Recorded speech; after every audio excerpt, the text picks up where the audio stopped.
Mamerina ny araba tompoko lasy tompoko vavy. Ao Soanerany vongony misy ny foibeany Eliakim tamin'ny Anora Riva teo.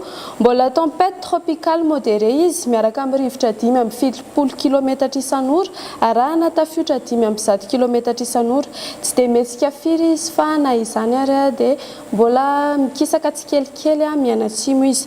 Ny ranomasina amin'ny morontsiraka Atsinanana kosa dia mbola tsy mahazo ampiasaina amin'izao fotoana izao. Araka izany dia tsy misy fiovana ny filazana loza, filazana miloko mena ho an'ny Sava, Analanjorofo, Atsinanana, Alaotra Mangoro, distrikan'ny Bealalana, Befandriana Avaratra, Mandritsara, filazana miloko mavo kosa ho an'ny Vadivavafito Vinany, Diana, Analamanga, distrikan'ny Analalava, Antsohy, Port Berger, Mampikony ary Tsaratanàna. Filazana miloko maitso ho an'ny Boeny, Bongolava, Itasy, Antsirabe, Amoron'ny Mania, Automatsiatra, Maevatanàna ary Kandreo.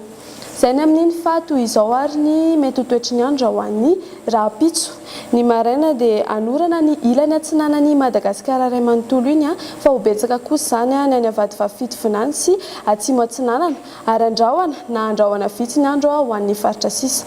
Raha ho an'ny hariva kosa indray dia anorana saika manerana nosy fa ho betsaka kosa izany ny any Vadivavafito Vinany sy atsimo Atsinanana ary andrahoana ny andro any Androy, atsimo Andrefana ary Menabe. Ny maripana voavinavina ho an'ny Rahapitso ny ambandrindra dia 17 degré Celsius hitantsika any Analamanga sy Vakinakaratra ary ny ambondrindra kosa indray dia mananika ny 17 degré Celsius hitantsika any Amorondava sy Tuleara.